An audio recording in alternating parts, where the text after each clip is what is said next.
Hello and welcome to the Apple Insider Podcast. I'm your host, Wes Hilliard, and I'm joined once again by William Gallagher. Our sponsor this week is ZocDoc. And I just want to say that was quite the interview last week. Good work.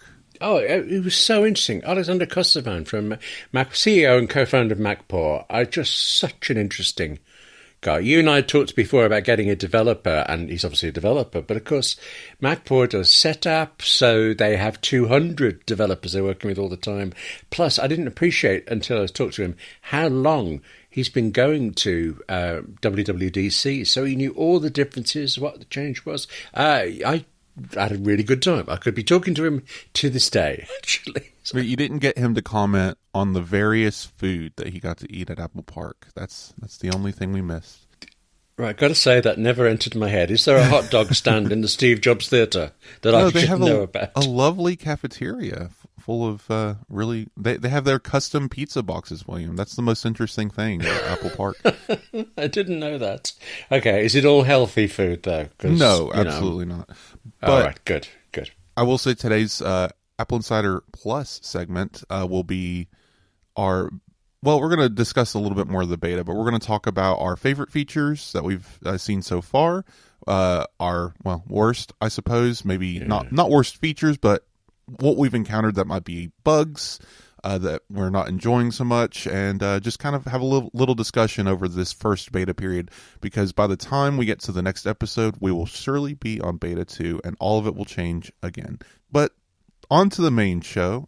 Well, last week, if you remember, we promised to talk about WWDC, and we did for the most part. We missed two major topics. I know we touched on Apple Intelligence a little bit, but that and iOS 18 were mostly out of the show. So today, we're going to be focusing on iOS 18. I think we'll dive more into Apple Intelligence, what it is, some different concepts around why it's limited to certain devices, and what we're hoping for, what we're excited about. So let's get right to it. What do you think so far of iOS 18? Is it a big, removing Apple Intelligence from the picture? We'll talk about that separately. Is this a big release for you, William? Every single year I upgrade something at some point. Yeah, hopefully when it officially comes out, but this time with the betas. And at first I think, I can't see a difference. And then after a bit, well, that's nice. And then that's nice. And then I turned back to a machine on last year's one, and it looks so old. And thinking, how can I possibly have done all that work on that machine? So it always seems a big thing eventually to me. It always seems a modern thing. And there are lots of little touches, even without, as you say, Apple Intelligence, that makes me... am I glad I went for the beta? When I really shouldn't have done? I think so. I mean, I eventually caved. After talking to you last week, I put the beta on my iPad as well, and I like it there. So, in general, I'm not finding it earth-shaking yet, but still, I have one machine left that isn't on the betas, and I am so tempted. So tempted. What about you? Oh, I'm enjoying it. The only thing isn't on a beta yet is still the Mac, because it just lies forgotten in the dust on a distant shelf. Okay, yeah. Well, my machine that isn't on the beta is a Mac as well, because I need it too much. That's what you do with Macs. You need them. Well, okay. There's nothing you can really do that isn't... I mean, there's nothing in the beta yet for Mac that's just changed anything. So it's not really a big urgent deal.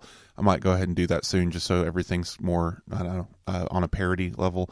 But as far as things go, it's fine. So far, I'm excited to try out some of the new screensavers and stuff that's not really there yet on Apple TV. The iPad, iPhone are working great, but we'll get into the more of the likes and dislikes in the Apple Insider Plus segment. But overall, I'm finding this to be a good release. There's a lot of little features, but as I've emphasized before, I'm really interested in the customization aspects of it. How Apple brought more customization to photos and to that single pane view. I think that's very interesting. I really hope to see more things done with focus modes as these betas go on, and maybe into the release cycle later in the fall, because there are some obvious features that should be focus filters and focus modes that aren't there yet. But yeah, overall, good release, pretty stable release too. And actually, what would you say should be a focus filter? I'm just thinking through it, because I don't really use focus filters very much. Perhaps I'm not appreciating this. Well, focus filters plus just general focus mode features. So for the filters, I would like to see the Photos app customization have a focus filter. So when I open my Photos app in personal mode, let me see my family, friends, pets, But Right. when I'm in my work focus, let me select which folders are available. So let me just isolate the screenshots and let me have specific files from different apps. Say, reveal anything I'm working on in Photomator or whatever, or Affinity Designer. Let it show only the stuff that's in certain albums, and then in personal mode, don't show any of that. Don't let me see anything I'm working on, and that could make photos a little bit more utilitarian, because I found that I heavily curate my photo library. I don't have screenshots in my photos. I don't, they're only there long enough to do what I need to with them, and they end up as a file in the Files app, which is fine, which I'll probably continue doing that. But I do like the idea of having more organization and filtering in photos. I don't want to see wallpapers. Let me put all of my wallpapers in a file or in a folder in Photos, and then just make it disappear into the focus modes in perpetuity, because I never need to see a wallpaper scrolling through my photos. Those are just for utility purposes only. I've really got to clear out mine. I used to work on Radio Times magazine, and one of the jobs was... Radio Times is actually very famous for its covers. There's a cover party every year, all these things. So I would regularly be required to put together all the covers with Doctor Who on, for example. I'd make nice images, posters out of that stuff, fine. But it means in my photos library to this day, 10 years after I left them, I have hundreds upon hundreds of Radio Times covers. And I really need to... I need to get a handle on photos. That's what I need. I have 55,000 photos. That's a lot of photos. Yeah, a little bit too much, I think, there. I would say, too, just filters-wise, let's filter the Passwords app. Let me, that way, if I'm on a website that I have a work login and a personal login, the personal one's surfaced first in personal mode, and the work login is surfaced first in work mode. Just different filters like that. Just let me have more nuanced control of every little aspect of my device. And I feel like that kind of stuff is coming. Of course, beta 1, you never know what's going to come in the final release. What we're working with now, I like reiterating every year, is this release, this beta, has been internal to Apple for months now, likely, or at least weeks. And beta 2 is generally the first release that's post WWDC, bug reports, stuff like that. We're going to see the real first iteration in beta 2. That's why a lot of people generally say wait till beta 2 to install this kind of stuff, or at least wait till the public betas, because they get more and more polished as we go on. But so I think we'll see a lot more stuff like that. The biggest missing feature, I think, right now is the focus modes don't have access to light and dark mode and filtered icons. So if you turn on dark icons on the home screen, they're persistent no matter which focus mode you're in. And that's fine, because I generally use dark backgrounds and dark themes, so I'm not really changing my stuff that much. But I imagine with filtered icons, I would like to maybe have a black and white mode for sleep, and then have dark icons for everything else, right? So I don't have that option right now. I have to manually do it. Interesting. I think I'm almost the opposite of you. I tend to prefer lighter mode things. I tried the new dark mode and the new icons. Oh, that's fine, and went straight back to the way it was. So I don't think I would have even have noticed that part of focus modes. Okay, I've got to get more into focus modes as well. They're so useful. I mean, it's what separates iOS from Android the most today, right? Because people discussing, Android customization, and I know I've brought it up on the show before, we're on parity as far as we have widgets. They're interactive. There's icons. You can place them. iPhone has a grid. Android has free placement. You can put a widget on top of another widget, on Android. But yeah, sure. That kind of customization's there. You can bring in third-party apps to add, new tools and new things to your customization efforts on either platform. But what is totally and completely unique to iPhone that Android just can't even touch is these focus modes and focus filters, this personalization that has proactive ability to transform your device based on context. And that is what focus modes provides. It gives you context, where you are, what you're doing. Your phone becomes the device you need it to be. And I'm still working on all of my. I have 9 focus modes. I'll leave one spare just in case I think of a fun one, or a temporary one, and then I delete it. But I have one. Oh, of course. Okay. I have an extreme writing focus mode. Yeah, pretty much. And I have a shortcut that lets me choose that I only want it on for 15 minutes or half an hour. Except because by default, the options are on till, well, it's gorgeous, isn't it? On till the end of the day, on to the end of this event, if you're in an event. Right. On until I leave here, or just on for an hour. And sometimes I've got to concentrate and I don't have an hour, so it's whack it on for 15 minutes. Nobody can get through to me, but I can still go check whatever I need to check. So I like that, but I can't use it very often. Focus modes really are a superpower. They give you just minute control over everything. What notifications you get, who talks to you, what apps work, and so like that's another focus filter. Let me choose which apps are hidden in which focus mode. Nice. Wouldn't it be interesting if I could hide Slack in personal? But hang on, you sort of a bit can. Listen how the gradations of vagueness there. I haven't done it with the writing mode, but when I was last playing with this, I set up 2 home screens, one of which had, in fact, it was Slack. Sure. Slack in the usual place, one doesn't. And I regarded it as my daytime and my evening home screen. Everything else the same, I think. Maybe one other app different.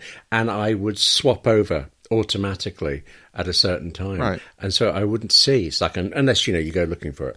Well, that's the interesting thing about focus modes. Yes, you can have separate lock screens and home screens. And good news, the lock screen button customization is tied to focus mode. So if you customize your lock screen with new buttons, those are different for every focus mode you have, which is nice. But the home screen, you can turn on and off different pages depending on the focus mode. So I have 9 different home screens that appear depending on my focus mode. And they all have different apps, different widgets, different information. This is where I'm getting at with the contextual computing. I get the information I need, but I only have one home screen per thing. I don't have multiple pages. So I swipe over to App Library and there sits Slack. That's what I'm talking about. Let me, in work mode, let me hide all the games, and let me get rid of social apps that I don't need, like Discord or something. But then in personal mode, let me get rid of Slack. Let me get rid of Trello. Let me get rid of the things I don't need in personal mode, right? Just to further isolate those things, further compartmentalize and focus on what I'm doing in that moment. And I think that's pretty interesting. But you could delete all the games. Oh, they're fun, though. Okay, I just thought I'd try it, see what your reaction would be there. I actually do have a games folder. It's got Sudoku, chess, mahjong, the really intense games. Of course. Yeah, and then your iPhone goes into game mode for Sudoku, right? It does. Why? It seems ridiculous. Doesn't game mode slow everything down except the game, and all it is Sudoku or chess or mahjong or Scrabble. That's the other one I was trying to remember. Yeah, I don't need the extra power, whatever the extra power is. Yes. It's nothing to worry about. It's a prioritization feature, right? And if you're in Sudoku, it doesn't have to prioritize anything. Okay. But if you have a gaming focus, you could have game mode turn. As soon as you open Sudoku, game focus could turn on, and then you could really reduce your interruptions by having only me and Mike get through to you when you're playing Sudoku. Okay. I play it for about 6 minutes at a time, really. So maybe it's not worth that. So but, okay. we're hedging around it again. So let's go down the list of features real quick, and then we can pick which ones we're going to talk about specifically. So of course we've already talked a little bit. We've hinted at some of these features. You guys know. I expect everyone listening already knows about iOS 18 and what's there. So, but let's dive into what the features are. So, of course, the Photos redesign. You can customize your control center, which is amazing. That's another one I think would be amazing for focus modes. Let me have different control centers for every focus mode. Then you have emoji tapbacks. You can, I know William's going to use this all the time. You can now select different any emoji to tap back with. We'll get into it. Mail categorization, not there yet in the betas, but there's going to be a new mail app, and it says coming in the fall. So this one, I believe, is going to be an 18.1 release, kind of like Journal was last year, 18.2 maybe. But this is going to use machine learning, actually. Apple called out specifically, because this new mail design is coming to all devices running iOS 18. This is not Apple Intelligence related. And it's going to categorize emails based on commerce, newsletters, or promotions. And then the thing is, that seems very Gmail-like to me, and also, I mean, I know just to me, not really of any interest. My main inbox is empty. You know, I see it, I sort it, it's gone. And I do seem to have a lot of newsletters that I'm reasonably sure I didn't subscribe to. But other than that, mild irritation. I'm on top of the categorization already. So I'm curious how this works, because I too have like several folders in my mail account, and I just read the email and then I move it to whatever category it belongs to. Here's a receipt. Here's a bill. Here's, I want it to do that automatically. I know you can do mail rules and stuff on Mac. You can't do that on iOS. I understand there's tools there, but I want to see how this works. Are these new categories part of the inbox? Like, do I leave them there in perpetuity, or do I want to see how this works? So that'll be interesting. I want to be able to see. I have a money folder. I drag things through, and I like it that when I select move message, it recognizes that it was this type was moved to money, and it does it. That's great. But I want to see it and make that decision. I don't want to have to look at my mail and go into my money folder to see is there anything new there and all this stuff. Just show me all of it in one place, and then let me get them. This is where Apple Intelligence will come in. You'll soon be able to have everything in a mail thread summarized. So it'll be able to tell you got 6 emails from Apple today, and here's everything it detailed. Right? That's the AI portion of this. But going on down the list, we'll get back to mail. Don't worry. We have new text effects, so now you can make your each word wiggle and jump in different ways. Again, something I'm sure William will use all the time. Game mode, as we said. Journal has a lot of big updates. I'm really excited about that. We'll dive into that. You can send messages via satellite. This is different from emergency SOS via satellite. This is you texting someone over iMessage via satellite. So, but you still are limited to what you can say and do. You can't send an entire photo, and I believe a lot of it's like pre-canned responses that you can design mostly, but it's to say, here's my location, I'm safe, that kind of stuff. You're not going to have a full conversation with this. There's reminders and calendar. There's math notes, calculator and notes, stuff like that. Actually, calculators in any text field in the system. Type in a math equation and hit equals, and it will tell you the answer anywhere, even in messages. No, I didn't know that. That's great. Okay. Yeah, just basic math. You're not going to do a full slope graph in messages, I don't think. I think probably my level of maths is okay. All right.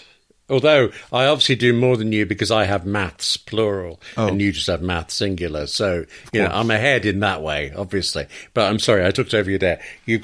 I'm really quite intrigued by that feature. But, okay, there's more. Almost done. There's so much in iOS 18. And what's fun about all these features is they're coming pretty much to every part of the ecosystem. That's how it usually works with iOS. And thankfully this year, there's nothing gated in iPadOS. Everything in iOS is in iPadOS. Yes. So we have locked in hidden apps, home screen customization with dark icons and filtered icons, and you can also leave blank spaces. Key the Taylor Swift song. You can also hide text under widgets and icons by turning on large icon mode, which I like quite a bit. I'm using it. It's great. But it makes them look odd to me. It makes all the icons look slightly bulbous. They're a little bit. Me. So I turn it on, turn it off, I'm afraid. But for both the filtered icons and the large icon sets, it's going to require new assets from the developer to make these look appropriate. Right. I think they're going to look pretty good. the tinted icons right now look kind of bad because they're not ready for them yet. But by the fall, by the time developers have built, Apple actually provided a what is it called? Like a file, like a what you'd call like a Photoshop file, I guess. A LUT, lookup table stuff, like video grading. I'm trying to think of the word. Template. They provided a template for building these icons, these filtered icons. And they look good when you follow the template. Like I've seen, like right now, it just kind of washes it in color. Like look at the Maps app; it's kind of ugly in the filtered mode. But once you apply the different layers and tell it which ones to target with blacks and blues and whatnot, it does a really good job of placing those colors with an almost 3D-ified effect, and icons can look good filtered. Don't look at it now and think that's what it's going to look like after the fall. It might look that way always for certain apps like Facebook and Google who don't care about anything Apple does, but the developers that we love to support, like Carrot Weather, will absolutely be taking advantage of this, and they can support the filtered icons for each icon they have in their icon packs. So they can go in and customize and offer like 6 different versions of every icon that they offer. It's pretty great. Anyway, send later in messages. That's something I think William will actually use. No joke. Already have, actually. Yes, I like that very much. Yes, useful. We have lock screen customization where we can trade out the camera and flashlight. There's RCS support, which whatever. I guess people have Android friends. I'm joking. I have a couple of Android friends. That'll really really nice once it actually fully launches, and I can't wait for it to get encryption support. But that's going to be much later. And now finally, hiking and maps. You can now plan trails if they're supported. I'm assuming mostly in California. It doesn't see my local nature trail. I wonder if I can tell Apple that it's there. That would be cool. Like you can use those map suggestion features, but national parks across the United States and Japan, funny enough, are all in here for nature trails. Outside of that, probably kind of random. They're going to have to manually walk those, I suppose, and add them later. But there we go. That is iOS 18. That's just the bento. Actually, if you followed along with the bento box, there's a lot more than that. So this is what's crazy, and none of that is Apple Intelligence either. So yes, anything jump out at you, William, that you want to get into here? Well, lots and lots of little bits, but I can tell you what I've just been looking at is CarPlay, because Apple didn't say a pixel about CarPlay, but there are some nice little touches. I mean, they are very, very small, but they're nice. There's some accessibility things, like you can actually change it to grayscale, or you can have this. It actually names the type of visual impairments that can be fixed, or it is addressed by some of the color options for it. Some of them are so subtle I can't really see the difference, but they're there. The voice control has come to CarPlay as well. I don't really see the benefit of that. It means you can say open maps without having to say Siri first, but you could just say Siri open maps, and you know what Siri's like. It might do it, it might not, but that's in there. Siren recognition. You're driving along, you've got Taylor Swift full blast, you don't hear the wah, wah, wah, wah behind you and the blue flashing lights, and it will tell you. And I like that kind of thing. I love that you guys have different sirens than we do. Because yeah, we used to. I realised as I was doing that very bad impression of it, we actually changed our police sirens to match American ones, because we see so many of it on American television here that we've become used to that being the right one. This is a long time ago this was changed. Of course. Yes. But I like the other ones better. I also like that your police cars look like taxis in some part of Europe. I don't know offhand which ones, but they're like checkerboard police cars. But anyway, they don't want to look threatening is the point. I believe that's like Switzerland or something. I'm thinking of the Blues Brothers. The police car in that was checkerboard to the end. Okay. But anyway, so there's a lot here. I, of course, like I said, I'm very impressed by all the customization and focus stuff. Like there's just so much to love about every little detail. They're really thinking about this stuff in ways that I don't know if it's just Johnny Ive leaving or what, but every little aspect of the device. Now it's like per app customization. Thinking about photos, I could see this type of customization come to everything. Like imagine the Notes app being redesigned like Photos, where it surfaces different notes to the top. I know that sounds dumb, but like just the the lined view, the I guess iOS 7 on just here's a list of things to click on kind of design that was just empty and devoid of character, and then looking at photos and just seeing like all of this, I don't know, whimsy. It's a lot of fun. I'm happy that Apple's going back to whimsical UI. You said that about Johnny Ive leaving. Now you've said it, it does feel like, because we think of him as hardware, but he was across software as well at the time where he left. It's like they are looking at every bit in turn. So was it last year that the Reminders app got a ton of shortcuts and nothing else did? And this year, I think Apple Notes is the one that's got reminders. It's like they've got a list and they're working through it. Now he's out the door. What's next? Will Mail get shortcut features? That'd be nice. This episode is brought to you by ZocDoc. ZocDoc is a free app and website where you can search and compare highly rated in-network doctors near you and instantly book appointments with them online. Now, I don't use ZocDoc, but for the single reason that I'm in the UK, not the US. And it's not like I want to keep comparing our medical services, but I would so like it if my local doctor had something like ZocDoc. Now, this is no reflection on our great NHS in the UK, none at all, but this particular local clinic recently, last couple of weeks, updated its software so that you no longer had to keep pressing redial on your iPhone 400 times to get through. 400 times. Now you just have to dial 20 or 30 times and then you'd be put on a callback automated list. Except I know someone who actually got on the callback on her first attempt, but was then told she was number 76 in the queue. And when she finally got to number 1, when it finally counted down to that glorious number 1, the system just didn't set up the callback. The surgery still hasn't phoned back. Now compare that to ZocDoc. With ZocDoc, online, in moments, you can find a doctor who is near you and who is available and, crucially, who takes your insurance. ZocDoc just shows you what you need.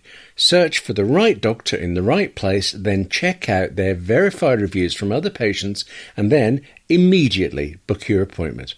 The typical wait time for that appointment is 24 to 72 hours, though you can get same-day appointments, and all so quickly, so easily. I mean, you're ill. You want it to be quick and easy. Go to ZocDoc.com/AppleInsider and download the ZocDoc app for free. Then find and book a top-rated doctor today. That's ZocDoc, ZocDoc.com/AppleInsider, ZocDoc.com/AppleInsider. And thank you to ZocDoc for supporting the Apple Insider podcast.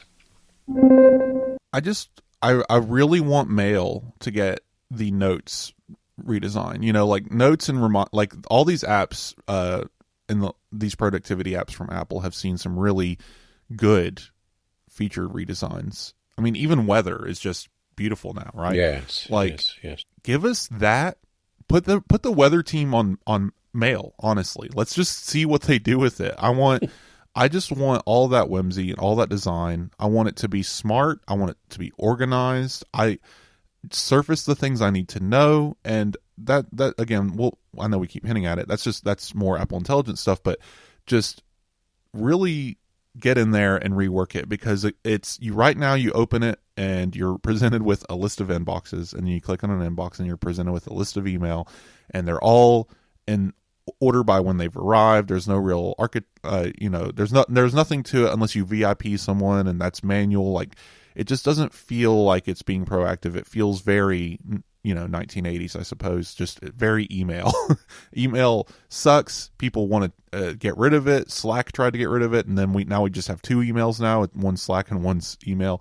Okay, I've got to say, I love email. I actually like Apple's email client, but I think I do my best conversations through email instead of Slack or something like that. It's my favorite. It requires you to slow down and think. It does. Yes. And I'm never going to then push a button and say, make this more formal or anything like that. I will never use those features personally as far as that goes, but I am very excited about Apple's writing tools. But here we go again. I know we're excited to talk about Apple Intelligence, but we have so much other stuff to discuss, like Apple Journal. I'm so excited about this update. Yeah, I've kind of fallen off the journal wagon, and I know Aw. you haven't. I don't know what it was that stopped me. It's just the prompts always seemed to come in when I was in the middle of doing something else, and then by the time I'd finished working late at night, it just, oh yeah, whatever, and kind of thing. So I lost it all. But you've pursued it, and that means, therefore, you have a lot of entries now, which means you are particularly keen, I imagine, on the fact that we've now got a search function. Well, so I don't go back too much, but I suppose there are times that I want to go see a certain day or a certain event. What we really need for Journal now, the next update I'm proposing, is we need a memories function like photos. Surface different entries. And I know that gets a little dangerous because you might have a really sad one that it just like surfaces for you. Yeah. Maybe you could flag them as don't use this for memories or whatever, like you can with photos. But yes, what's here makes Journal. It was 80% of the way there for me before, but I was using it anyway. But now it's all the way there. There's still a few things I would like to see added, for them to maybe steal from day one and other stuff. But where we are now is much better than where we were before. So let me look at my statistics here and tell you what mine says, because we have a few little blocks that appear that you can check out that tells you your streaks, your longest streak, how many words you've written, stuff like that. And I think that's pretty cool. Isn't that funny? I quite like that idea in Journal, but in Apple Books or Kindle, I get quite irritated when it says to me, oh, well done. You've read for 5 days in a row. That's your best. I'm not reading to fill in a to-do list. I'm reading because I want to read the book. Get out the way. Calm. It's like screen time as well. I use it as much as I need it. Get off my back kind of thing. But with Journal, I'm intrigued. So come on, what are your figures? Give me your vitals. Well, turns out, first of all, streaks don't count if you backlog. I found this out because there would be days that I would miss and I would go back and fill in the information and add a couple photos. So I actually have entries for every day from the day Journal came out to today. It came out in beta even, not just public. Like I have all the way back entries for every single day. But Apple Journal does not acknowledge that as a streak unless you consecutively log every day. So I have begun my streak. I am now at 10 days, so as many days as the beta has been out. But it does keep track of your weekly streak, and it appears that I have not faltered on that. I have entered at least one entry per week for 34 weeks, which is how many weeks the Journal app has existed. Because it feels like we've always had it. And I understand why Journal came on the iPhone first, because all the stuff that it can pull in, where you were, photographs you took on the phone, music listened to on the phone, all that stuff. Do you think that all of those benefits that mean it's good on the iPhone are why it isn't yet on the iPad or the Mac? I have a feeling that this is calculator all over again. If only because they want to do something different for the other devices. And if I had to guess, my hope, my wish list item for Journal on iPad is handwriting. Handwriting journal entries and having it automatically save the handwritten copy and a text version of that copy. Stuff like that, like maybe being able to create almost freeform like image boards where you can drag and drop an image in and write text around it like it's an actual piece of paper, right? But yes, I feel like a lot of these tie-ins to other features are what limits it right now, especially on the Mac. I have a very strong feeling that the Mac's going to end up being read-only Journal, and then you'll be able to create a new entry with just text and images without all of the extra junk. Oh, okay. All right. I mean, limited, but... Like limited as in you're not going to get smart suggestions. You're not going to get, here's what you did today or where you went on the Mac. I don't think that's ever going to come. The only thing I could possibly see happening with that is Apple uses their continuity to... you open the Journal app on the Mac and all the suggestions are the ones that are from the phone. Like the Mac's not going to make the suggestions. So it could be fully featured on Mac. It's just relying on the data from the phone and they have to use a secure connection, the same kind of connection they use to sync photo faces and stuff. So that could all work. It's just probably hard to implement. iPad, I think, is going to be where Journal is going to shine. And I'm really excited for that. But here's a couple more numbers, William. So I'm assuming we're on day 172 of the year. I'm assuming because that's how many entries I have in Journal for this year. So that's another metric it surfaces, how many you have for the year. Now, this could actually be a bigger number for some people because Apple's journal is designed to do micro entries. I ate this meal. I went to this place. I saw this person. I don't do that. I do one mega entry per day, unless there's 2 significant events I want to cover, but that hasn't really occurred yet. I generally, and that's the difference between you're looking for the prompt. I have a time every day. I just go and journal and I do one big entry for the day. Oh, I see. Mm-hmm. You can change the time that the prompt comes, I believe. Yes. So I don't know why I don't do that.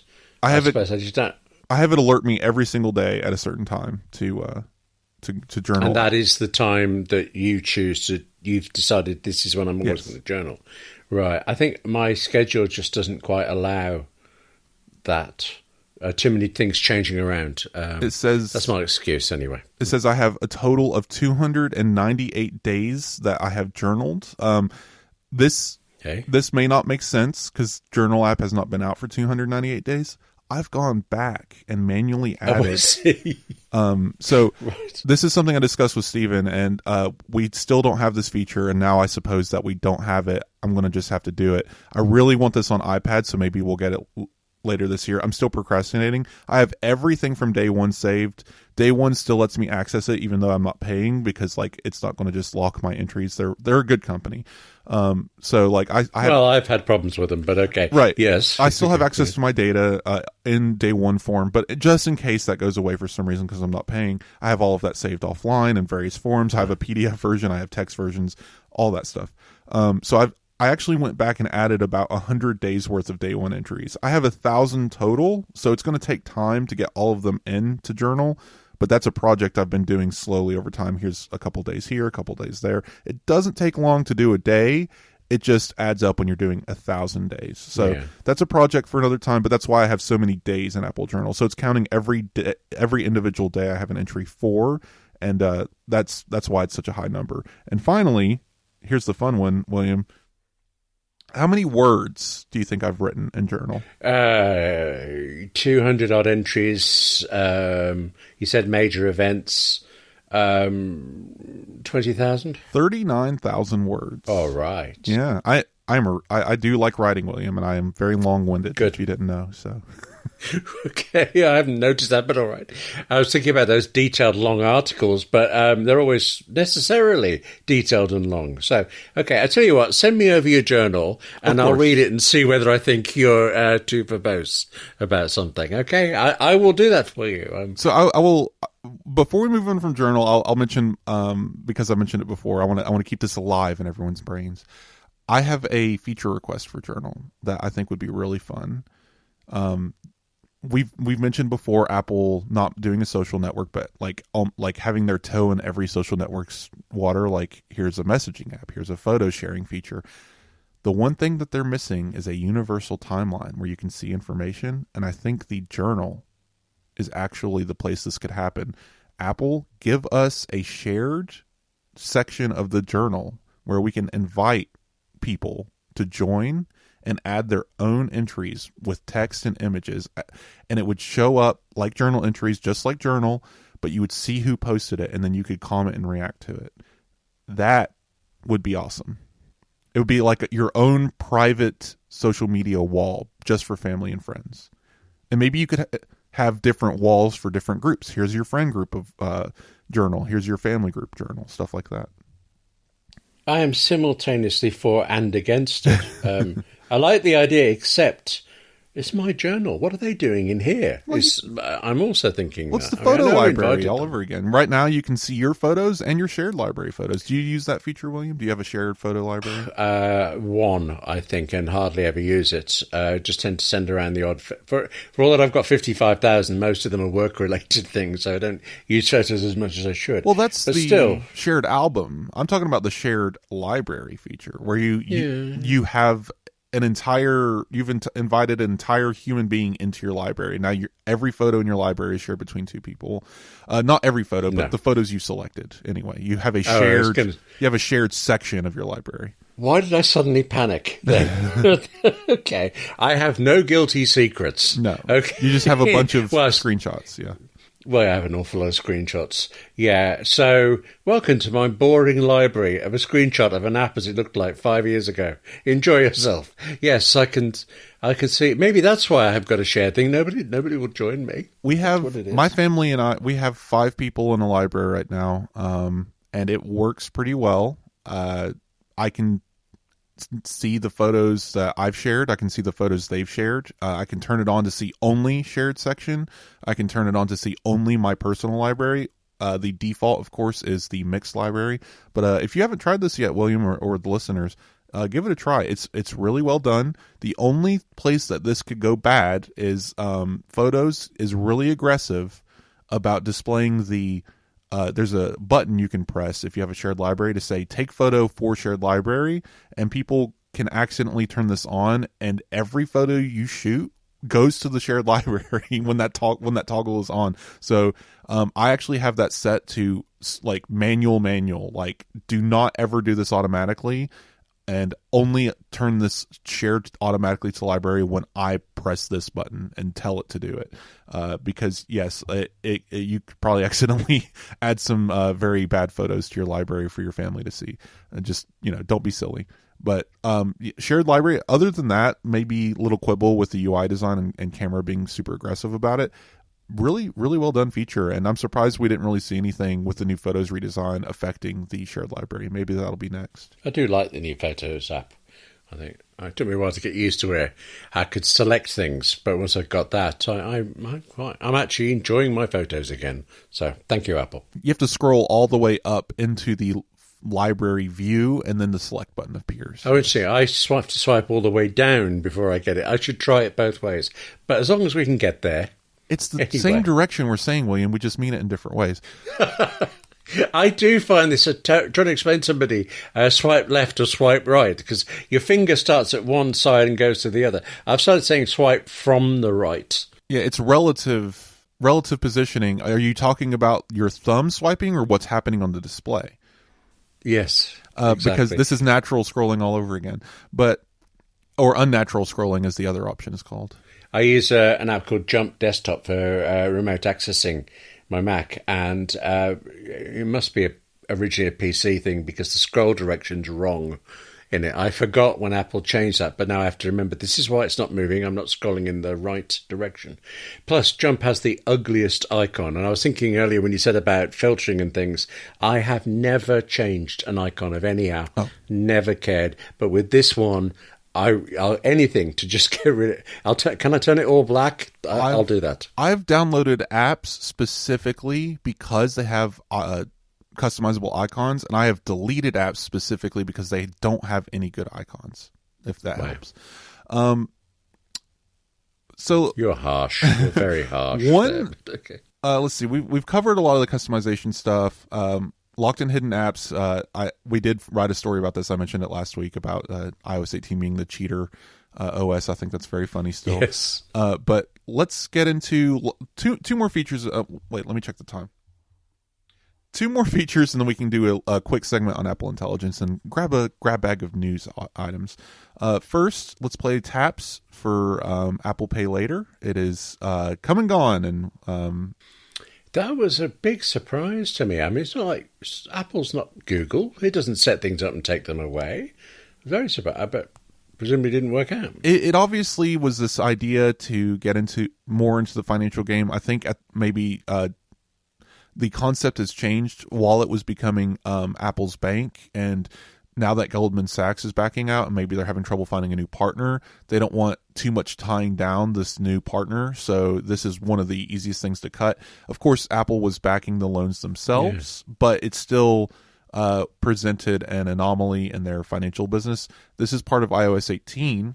The Wallet app is gaining installment and rewards in Wallet. So installment plans in Wallet means that even though Apple Pay Later is gone, Affirm could add functionality to Apple Wallet to let you do exactly what Apple Pay Later was doing, where basically you add your Affirm account to Wallet, you go to pay for something, it pops up when you select Apple Pay, and you swipe over to Affirm, and it says, pay this over time, and then those installments appear in Apple Wallet and let you pay them off.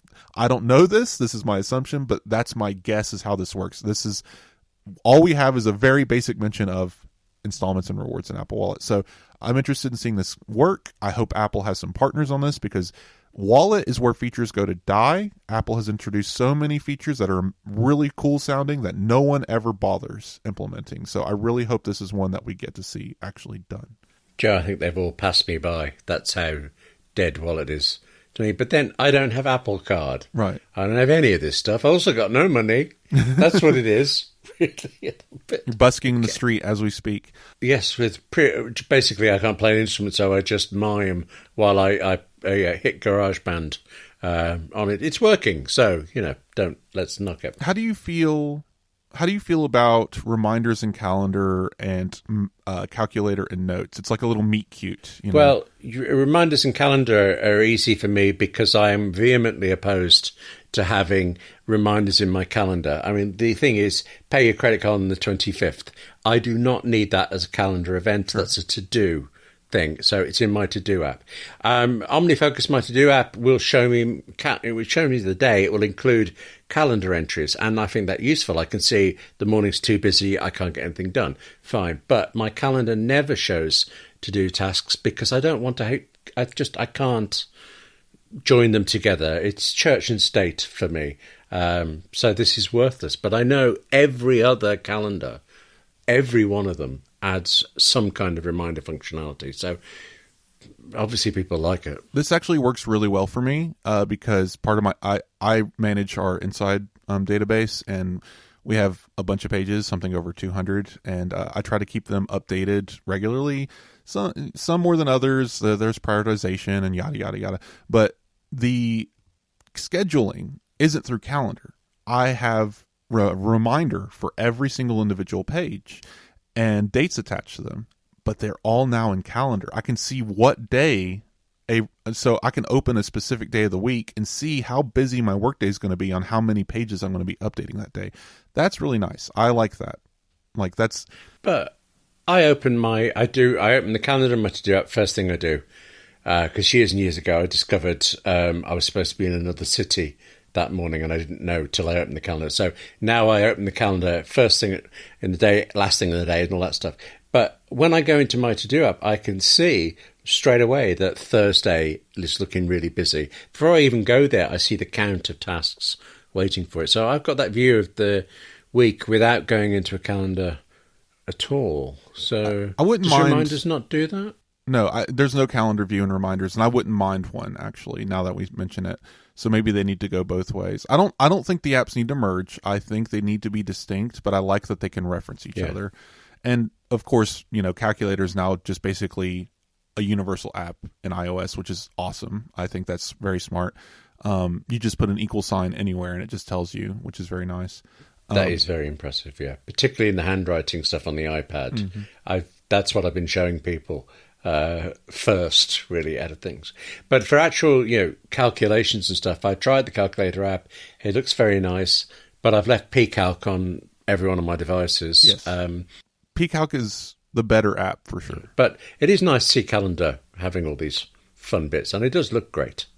Now, does that matter so much? Yes, I'm talking to a man who judges apps by their icons. Absolutely. You're very surface there. Mm-hmm. You are, but I am not dissimilar. A good-looking app is a nice thing because if you're in it all the time, why wouldn't it look nice? So, yes. So finally, Control Center, and then we can move on from iOS 18.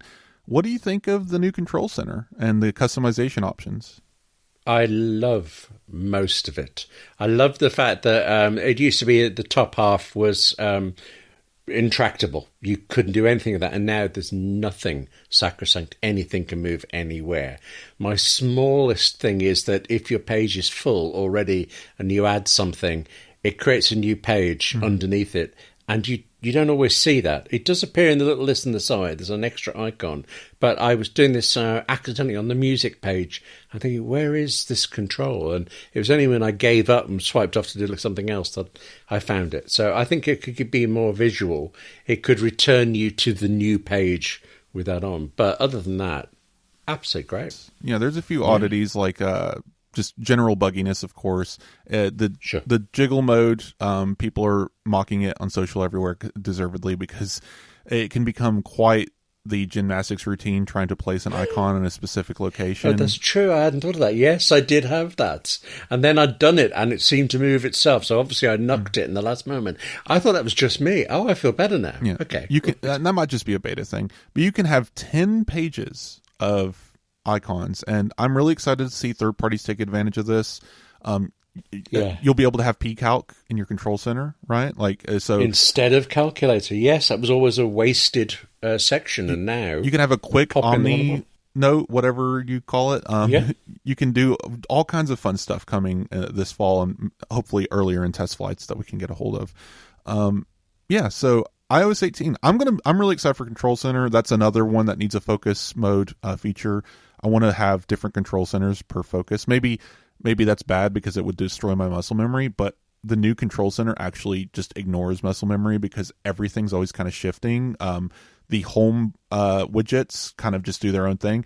They're getting better. The more I use the home widgets that like automatically sort objects are so good at knowing what I need to control at that moment. I have a whole page of home things, but I also have a small widget on the main page. I see. The giant music widget, awesome. I love that. More of this, more customization, more control. Apple's iPhone, super personalizable, but it still looks like an iPhone, and they've nailed that balance. And I'm glad that we got this, and I can't wait to see more of what this looks like and what other apps do. Because the good thing about Apple releasing things is other apps usually emulate them. And now I'm ready to see maybe Darkroom and some of these other apps emulate the Photos app redesign and other things like that. That's really exciting. I wouldn't mind in Photos having a Darkroom section. Let me tap on a section in the Photos app that basically brings up the Darkroom UI and lets me edit photos. Right? Like I know that's already an extension thing that they kind of abandoned 6 years ago, but bring it back, but lean into this new design feature. Actually, I missed all of this at all. I don't think I even know what Darkroom is. I assumed it was a third-party app like Lightroom or something. But that's literally the play that they did. But Darkroom, you're for a photo. Yes, right. So you missed the extensibility. So in Photos for the longest time, and still can, I believe. I don't think that's gone. That might be gone actually in iOS 18. I haven't checked, but as of iOS 17. The ellipsis button in the top right corner let you, when you're reviewing a photo, let you select different apps to extend into. It wouldn't open the app. It would open a view in Photos, let you do whatever you wanted to do, hit save, and you'd bring you back to Photos. It allowed you to have editing tools and features from other apps in the Photos app, basically. This little extension kind of thing. It was okay, and it was smart back when iPad didn't have multitasking. It was smart back when the file system was a lot less, but I think Apple's evolved beyond that. But I think they could revamp it and rethink about it. So, here we are. Maybe next week, I suppose, needs to be the Apple Intelligence Extravaganza, because there's a lot to talk about there. But let's... I'm actually glad we only touched on it last week, because I think it's taken me several days to really grasp what I think of it, and the more I know about it, the better pleased I am. I think Apple's done a good job with this. I mean, we don't know until we've actually got it. Does it do what they say? Right. But their intention and the way they describe it seems very good to me. So hopefully, in the Apple sphere, if you follow multiple places away from Apple Insider, don't worry, we're not jealous. If you're paying attention to the people that talk about Apple, it's very divided on how they feel about Apple Intelligence. I'm in a mixed bag. I'm very excited. So everything they introduced, writing tools, image playground, clean up photos, even Genmoji, right? Some of it's more silly than others. Some of it's more useful than others. I think it's all very smart how they implemented it. It's private, it's secure, it's everything Apple should have done with AI that they did do. I like that they can summarize notifications, they can give you more control over focus. Private cloud compute keeps everything private. and secure, even in the cloud. Basically, it's a secure enclave you talk to in a server, which is amazing. That's insane technology. That shouldn't work, but does, only because Apple owns the entire stack between the phone and the server.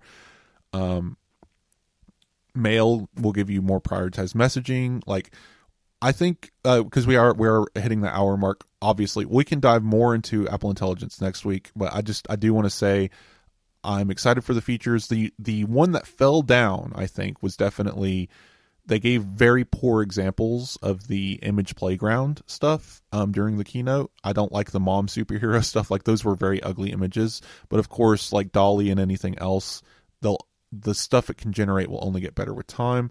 I want to see how it does training on my library, right? I want to see how it does generating images that I ask it to generate, but it's not really a tool that I'm going to worry about too much. I generally make my own composite images and stuff, but when it comes to, I've actually written a couple articles that need something that's just generated, right? Like, give me an apple in space that looks like a cartoon character. I did that for some article I wrote about AI. And it popped out of Dolly or whatever I used. I think it was actually Copilot, and it was fine. And like that kind of cutesy, silly stuff, sure. Give me access to a image developing tool that does this privately and safely. Like, I'm glad Apple is dabbling in it. The data training stuff, how they got the information, as far as I can tell, everything that's image based was all licensed. Some of it might have come from data scraping on the internet, but it seems like the only thing that was data scraped was basically text and writing that was in the open web, and Apple actually had filters to prevent it from gathering copyrighted or private content.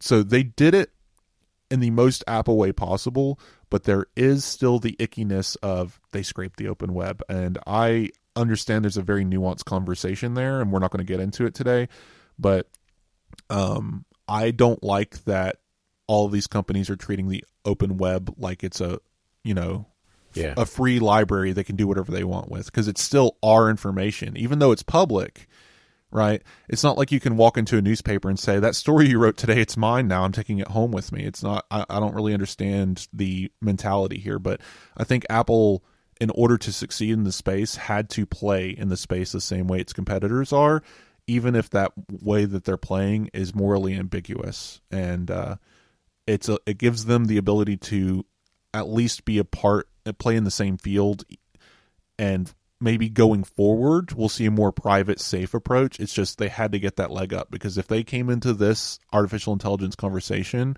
without the web scraping, I wonder where they would be, if they would have anything at all. And that's the question. Should they have done it at all?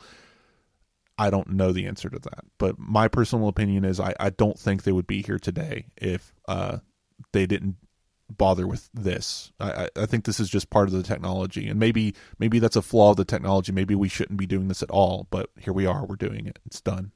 I realize I don't know enough to comment on this, but I do think Apple, good or bad, is betterer. Mm-hmm. That's not even a real word there. It's more better than Meta, for example. The Writers Guild here in the UK has just put out a notice to its members about Meta's change of terms, that basically it is going to scrape your data for AI, and you can say don't, and it might listen to you, but it's under no obligation to, which means it won't.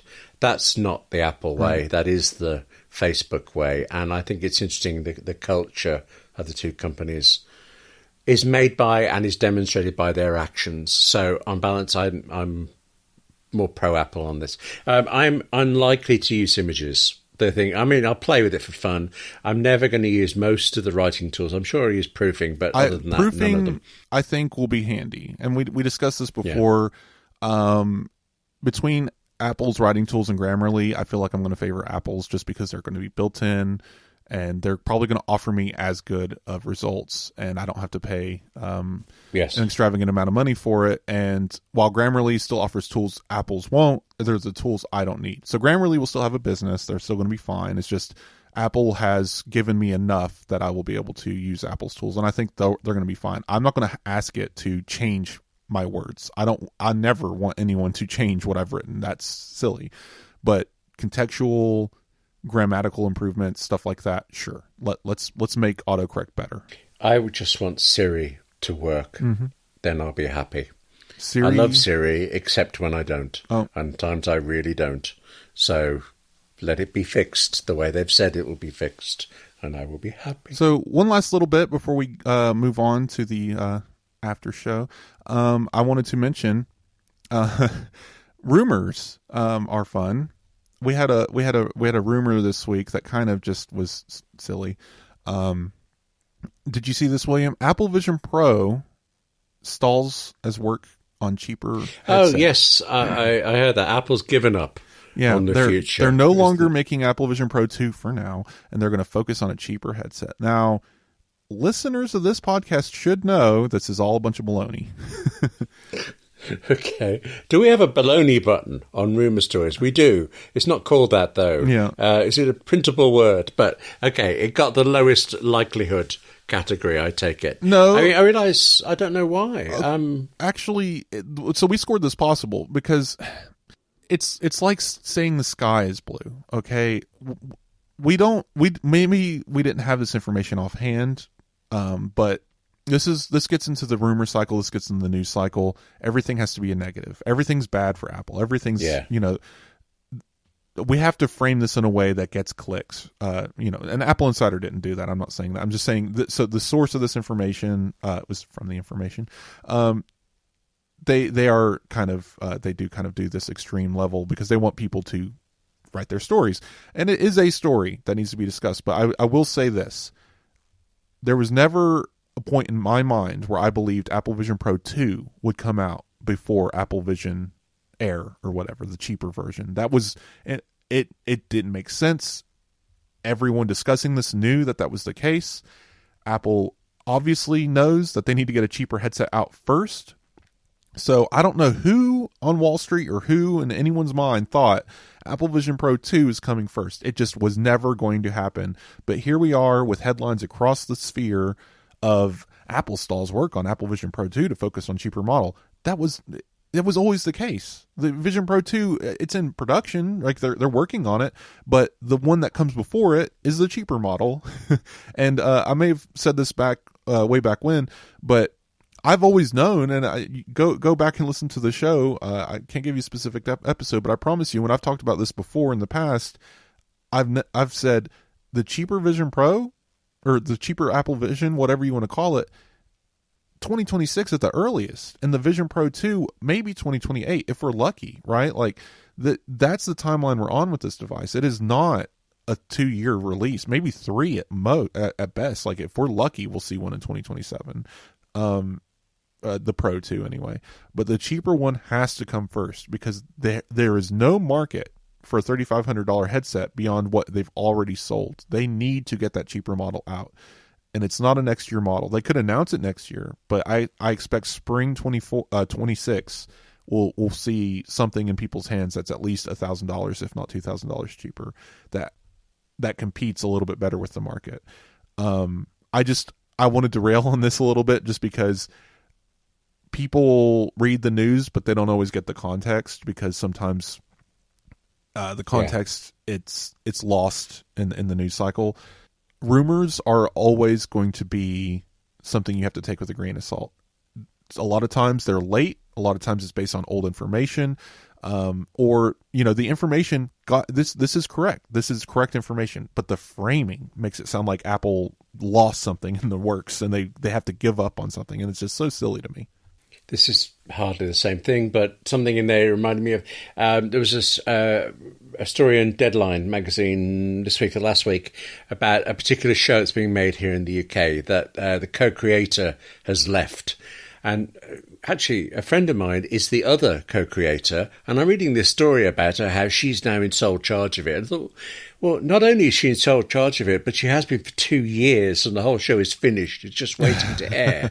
But it was presented as shocking breaking news. And I think we have a habit then of, it's big, it's not, we just heard about this. Yeah. But, yeah. The one that gets me the most, and not to go after Bloomberg or anything, but it is Bloomberg who does this the most, it's person leaving company, and it's just like, dude, they've been there for 40 years. They want to retire. Yes. Like they've done their work. They've had it. Maybe they're going to work for Meta, but in a consultory position where they're going to make millions of dollars telling Mark Zuckerberg yes or no. Like leaving Apple is not this catastrophic failure, but it's just the way the news is presented. And I know we're in the news business, so I have to be careful because I don't think we're not the kind of publication that exaggerates or sensationalizes headlines. We avoid clickbait.